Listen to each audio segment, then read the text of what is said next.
Seeing Berlin again, which I had lately left so brilliant, I could not help a painful impression. That population, once so full of swagger, was now gloomy, downcast, and plunged into grief, for the Prussians are very patriotic. They felt humiliated by the defeat of their army and the occupation of their country by the French. Moreover, almost every family had to mourn a relative, a friend, killed or captured in the fighting. I sympathized with this just sorrow, but I confess I felt a very different sentiment when I saw entering Berlin, as prisoners of war, marching sadly on foot and disarmed, the regiment of noble gendarmes, those same young officers so arrogant, who had pushed insolence so far as to come sharpen their sabres on the steps of the French embassy. Nothing could describe their dejection and humiliation at finding themselves vanquished by those very French whom they had boasted they would make flee by their mere presence. The gendarmes had asked to be led around Berlin without entering it, because it pained them to file past as prisoners of war in that city where they were so well known, and whose inhabitants had witnessed their braggadocio. But it was precisely for that reason that the emperor ordered they be marched through the city between two lines of French soldiers, who directed them along the street in which stood the French embassy.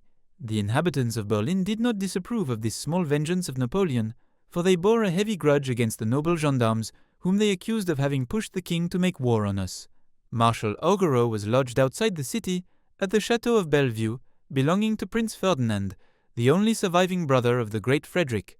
This venerable old man, father of Prince Louis, lately killed at Saalfeld, was plunged in a sorrow all the more sincere, since, contrary to the advice of the entire court, and especially of the son he now mourned, he had strongly opposed the war, predicting the misfortunes it would bring upon Prussia.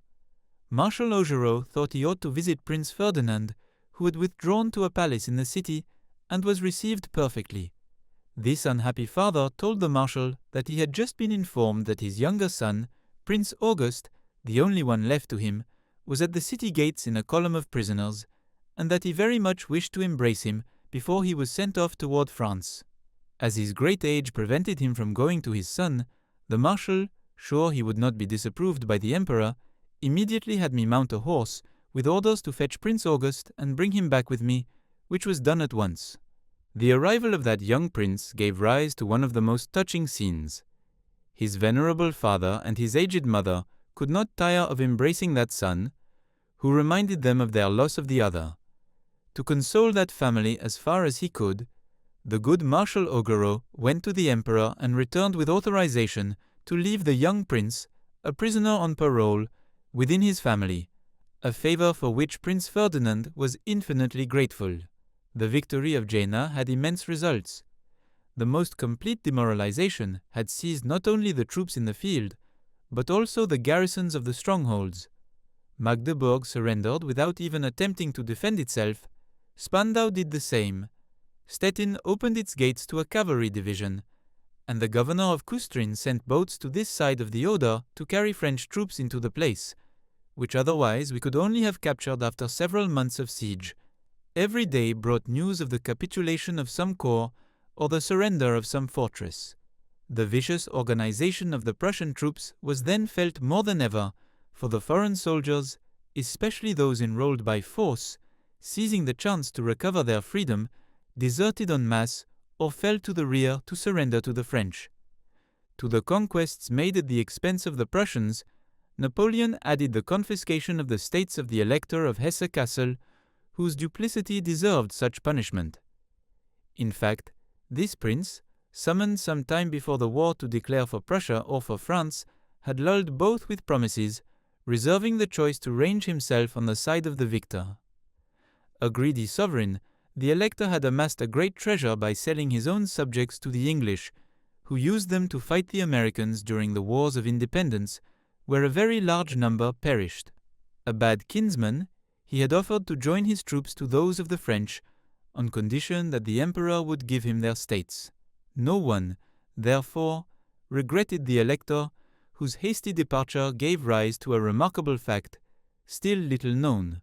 Forced to leave Kassel in haste to take refuge in England, the Elector of Hesse, reputed the richest capitalist in Europe, being unable to carry off all his treasure, summoned a Frankfurt Jew named Rothschild, a third-rate and little-noted banker, but known for the scrupulous regularity with which he practiced his religion, which determined the elector to entrust him with 15 million in specie. The interest on this money was to belong to the banker, who would be bound only to return the principal. The palace of Kassel having been occupied by our troops, the agents of the French treasury seized considerable valuables there, above all paintings, but no coined money was found. Yet it seemed impossible that, in his precipitate flight, the elector had removed the entirety of his immense fortune. Now, since, according to what were termed the laws of war, the capital and income of assets found in enemy country belong by right to the victor, it was desired to know what had become of the treasure of Kassel, the inquiries made on this subject having revealed that before his departure the elector had spent an entire day with the Jew Rothschild. An imperial commission went to the latter, whose cash and books were minutely examined, but it was in vain. No trace was found of the elector's deposit. Threats and intimidation had no success, so that the commission, well persuaded that no worldly interest would induce a man as religious as Rothschild to perjure himself, wished to tender him the oath. He refused to take it. It was proposed to arrest him, but the emperor opposed such an act of violence, judging it ineffective. A very little honourable means was then tried. Unable to overcome the resistance of the banker, they hoped to win him by the lure of gain. He was offered to be left half the treasure if he would deliver the other half to the French administration. The latter would give him a receipt for the whole, accompanied by a writ of seizure, proving that he had only yielded to force, which would shield him from any claim. But the Jew's probity again rejected that means, and, wearied of the struggle, he was left in peace. The 15 million thus remained in Rothschild's hands from 1806 until the fall of the Empire in 1814.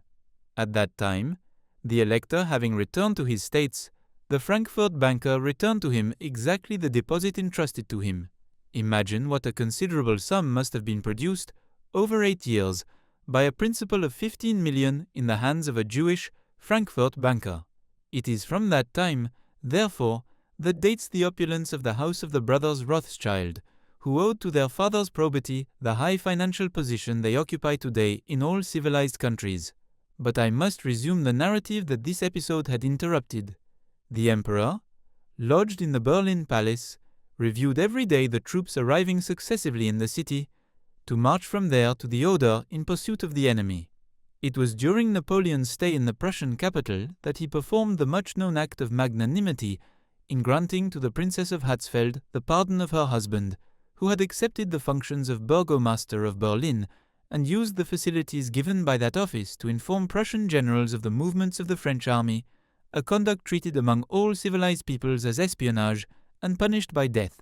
The generosity the emperor showed on that occasion produced a very good effect on the spirit of the Prussian people. During our stay in Berlin, I was very pleasantly surprised to see my brother Adolphe arrive, whom I believed to be on the Isle of France. Learning that hostilities had resumed on the continent, he had requested and obtained from General Descartes, commanding the French troops in the East Indies, authorization to return to France, whence he had hastened to join the Grande Armée. Marshal Lefebvre had offered to take my brother with him, but the latter, through a mistaken calculation, preferred to serve attached to the staff of Augereau, of which I was a member, which was to harm us both. I also had in Berlin a no less unexpected encounter. I was walking one evening with my comrades on the Linden Boulevard, when I saw coming toward me a group of non-commissioned officers of the 1st Hussars.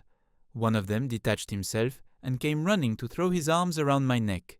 It was my former mentor, old Pertelet, who wept for joy, saying, "There you are, my boy." The officers with me were at first very surprised to see a sergeant so familiar with a lieutenant, but their surprise ceased when I explained my old relation with that brave veteran who, unable to tire of embracing me, kept saying to his comrades, "As you see him, it's I who trained him." And the good man was truly convinced that I owed to his lessons what I had become. So, at a breakfast I gave him the next day, He overwhelmed me with the most comical counsels, which he believed very sensible and fit to perfect my military education. We shall meet again in Spain, this type of the old hussars. Napoleon, still in Berlin, learned of the capitulation of Prince Hohenlohe, who had just laid down his arms with 16,000 men at Prenzlau, before the troops of Marshal Lannes and Murat's cavalry. There remained no enemy corps in the field, save that of General Blücher, since become so famous. This general, pressed closely by the divisions of Marshals Soult and Bernadotte, violated the neutrality of the city of Lübeck, in which he sought refuge, but the French pursued him there, and Blücher, one of the most ardent instigators of the war against Napoleon, was obliged to surrender with the 16,000 men he commanded. Here I must acquaint you with a most remarkable fact, which proves how much chance influences the destiny of empires and of men. You have seen that Marshal Bernadotte, failing in his duty on the day of Jena, had held aloof while Marshal Davout fought not far from him against infinitely superior forces. Well, that unworthy conduct helped him to mount the throne of Sweden, and here is how. After the Battle of Jena, the Emperor, though furious with Bernadotte, charged him to pursue the enemy, because the army corps that general commanded, not having even fired a shot, was more fit to fight than those that had suffered losses. Bernadotte therefore took up the Prussian trail, whom he beat first at Halle, then at Lübeck, with the support of Marshal Soult. Now, chance willed that at the very hour when the French attacked Lübeck, ships bearing a division of Swedish infantry, which King Gustav IV was sending to the aid of the Prussians, entered the port of that city. The Swedish troops had scarcely landed when, attacked by the French and abandoned by the Prussians, they were forced to lay down their arms before Bernadotte's corps. That marshal, who, I must admit, when he wished, could display most engaging manners, and who especially desired to acquire in the eyes of foreigners the reputation of a well-bred man, treated the Swedish officers with great affability. After granting them an honorable capitulation, he had their horses and baggage returned, provided for their needs, and, inviting to his quarters the commander-in-chief, Count Mörner, as well as the generals and senior officers, he overwhelmed them with kindnesses and courtesies, so that, on their return to their homeland, the Swedes lauded everywhere the magnanimity of Marshal Bernadotte. A few years later, a revolution having broken out in Sweden, King Gustav IV, whose great disorder of mind made him incapable of reigning, was overthrown and replaced by his old uncle, the Duke of Södermanland. This new monarch, having no children, the estates, assembled to designate him a successor, chose the Prince of Holstein-Augustenburg, who took the title of Crown Prince. But he did not long enjoy that dignity, for he died in 1811 after a very short illness, attributed to poison.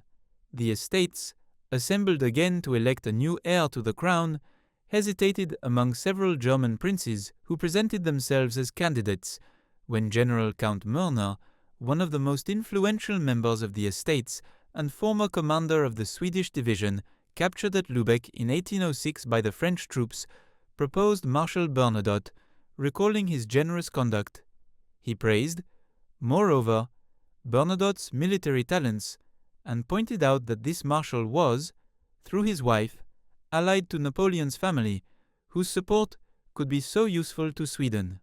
A host of officers formerly captured at Lübeck having added their voices to that of General Mörner, Bernadotte was elected, almost unanimously, successor to the King of Sweden and mounted the throne a few years later. We shall see later how Bernadotte, borne up the steps of a foreign throne by the glory he had acquired at the head of French troops, showed himself ungrateful toward his country. But let us return to Prussia. In a month, the principal forces of that once so flourishing kingdom had been destroyed by Napoleon, who occupied its capital as well as most of its provinces, and our triumphant armies were already reaching the banks of the Vistula, that great barrier separating the north from the center of Europe. Marshal Augereau's corps, remaining 15 days in Berlin to reinforce the guard during the Emperor's long stay in that city, left in mid-November and first moved toward the Oder, which we crossed at Kustrin, then toward the Vistula, whose banks we reached at Bromberg. We were in Poland, the poorest and worst country in Europe. From the Oder onward, there were no more great roads. We marched through shifting sands or horrible mud. Most of the land was uncultivated, and the few inhabitants we found were of a filthiness beyond description. The weather, which had been magnificent during October and the first part of November, became dreadful. We no longer saw the sun. It rained or snowed constantly. Provisions grew very scarce. No more wine, almost never beer, and what there was atrociously bad, muddy water, no bread, and lodgings that had to be disputed with cows and pigs. The soldiers therefore said, "What? The Poles dare call this a fatherland?" The emperor himself was disillusioned, for, having come to reconstitute Poland, he had hoped that the entire population of that vast country would rise as one man at the approach of the French armies, but no one stirred. In vain, to rouse Polish enthusiasm, had the emperor written to the famous General Kosciuszko, the leader of the last insurrection, to come and join him, but Kosciuszko remained quietly in Switzerland, where he had retired, and replied to the reproaches made to him on that subject that he knew too well the indolence and the light character of his compatriots to dare hope they would manage to free themselves, even with French help. Unable to attract Kosciuszko, the emperor, wishing at least to use his renown, issued, in the name of that old Pole, a proclamation to the Poles. Not a single one took up arms, though our troops occupied several provinces of Old Poland, and even its capital. The Poles wanted to run to arms only after Napoleon had declared the re-establishment of Poland, and he did not intend to take that decision until the Poles had risen against their oppressor, which they did not do. During the stay the 7th Corps made at Bromberg, Duroc, Grand Marshal of the Imperial Palace, having arrived in the middle of the night at Marshal Augereau's, the latter sent for me and ordered me to prepare to accompany Marshal Duroc, who was going as parlementaire to the King of Prussia at Grodens, and needed an officer to replace his aide-de-camp, whom he had just dispatched to Posen with dispatches for the emperor. Augereau and Duroc had chosen me because they remembered that in the previous month of August I had been on mission to the Prussian court, whose officers I almost all knew, as well as its customs. I was soon ready. The marshal of the palace took me in his carriage, and, going down the left bank of the Vistula, which the French troops occupied, we went across the river by a ferry opposite Grodens. We took lodgings in the town of that name, and then went to the citadel, where the entire royal family of Prussia had taken refuge after the loss of 4/5 of its states. The Vistula separated the two armies. The king looked calm and resigned. The queen, whom I had lately seen so beautiful, was much altered, and seemed consumed by grief. She could not hide from herself that, having pushed the king to make war, she was the principal cause of her country's misfortunes, for which the people were raising their voices against her. The emperor could not have sent to the King of Prussia a parliamentarian more agreeable to him than Duroc, who, having served as ambassador in Berlin, was very well known to both the king and the queen. Both had appreciated the amiability of his character. I was too small a personage to count for much. Nevertheless, the king and the queen recognized me, and addressed a few polite words to me. I found the Prussian officers attached to the court very far from the swagger they had shown in August. Their recent defeat had greatly modified their opinion of the French army, yet I did not wish to take advantage of it, and carefully avoided speaking of Jena and our other victories. The business which Marshal Duroc had to conduct with the King of Prussia, relating to a letter that monarch had addressed to Napoleon to obtain peace, lasted 2 days, which I spent reading and walking on the dreary parade ground of the fortress, for I would not go up on the ramparts, although one enjoys from them an admirable view over the Vistula. I feared I might be suspected of examining the works of defense and armament. In the fighting that had taken place from Jena to the Vistula, the Prussians had taken from us only 100 prisoners, whom they employed on the earthworks of the fortress of Grodens, in which they were confined. Marshal Duroc had charged me with distributing relief to those poor devils, who were all the more unhappy because, from the height of the citadel, they could see the French troops, from whom they were separated only by the Vistula. That proximity, and the comparison of his position with that of his comrades, free and happy, on the left bank, drove a French prisoner, an elite trooper of the 3rd Dragoons named Harpin, to employ every means in his power to escape from the Prussians' hands. This was not easy, for he had first to get out of the fortress and then to cross the Vistula, but what cannot a firm will accomplish? Harpin, employed by the Prussian master carpenter to stack wood, had secretly made a small raft. He had taken a large cable and used it at night to lower his raft to the foot of the ramparts and to get himself out of the citadel.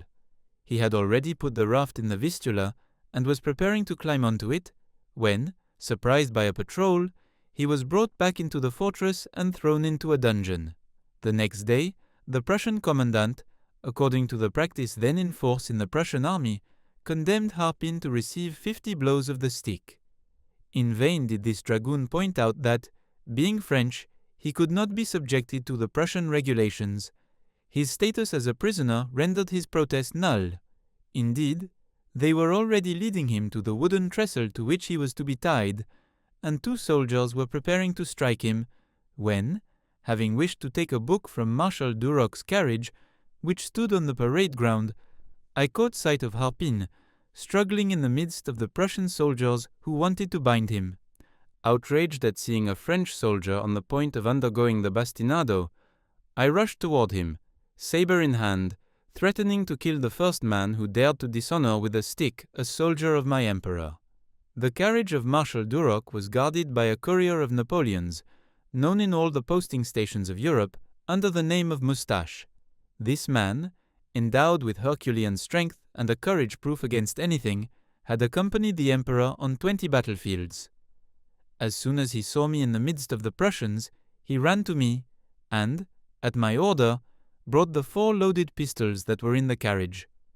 We freed Harpin. I armed him with 2 pistols, had him climb into the carriage, placed Moustache beside him, and declared to the town major that, this equipage belonging to the emperor, whose arms it bore, it became for the French dragoon a sacred asylum, into which I forbade any Prussian to enter on pain of receiving a bullet in the head, and I ordered Moustache and Harpin to fire if anyone entered the carriage. The town major, seeing me so determined, temporarily abandoned his prisoner in order to go and take orders from his chiefs.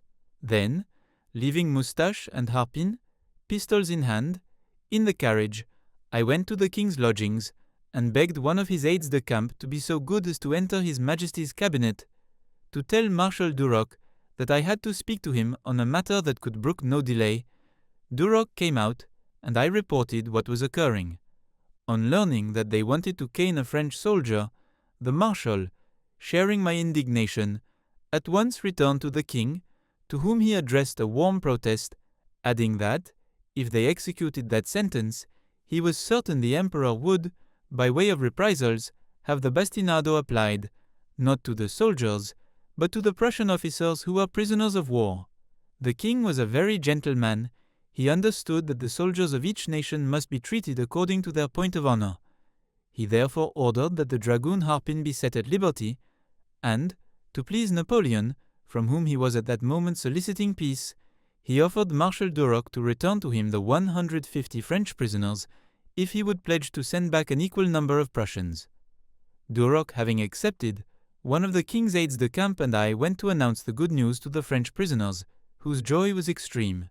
We had them embarked at once, and an hour later they were on the other side of the Vistula, in the midst of their brothers-in-arms. Marshal Duroc and I left Graudenz the following night. He approved my conduct, and told me later that he had reported it to the emperor, who had given his assent to it, indeed to the point that, enlightened by what had happened at Graudenz, he had warned the Prussians and the Russians that, if they caned his captured soldiers, he would have all their officers who fell into his power shot. I rejoined the 7th Corps at Bromberg, which soon went up the left bank of the Vistula to draw nearer to Warsaw. Marshal Augereau's headquarters were established at Malosich. The emperor arrived in Warsaw on December 19th and prepared to cross the Vistula. The 7th Corps then went back down the left bank of the river as far as Utrata, where, for the first time in this campaign, we saw the Russian outposts on the opposite bank. That concludes the 24th part of the story. Thank you very much for listening. Please subscribe for more episodes and leave a comment.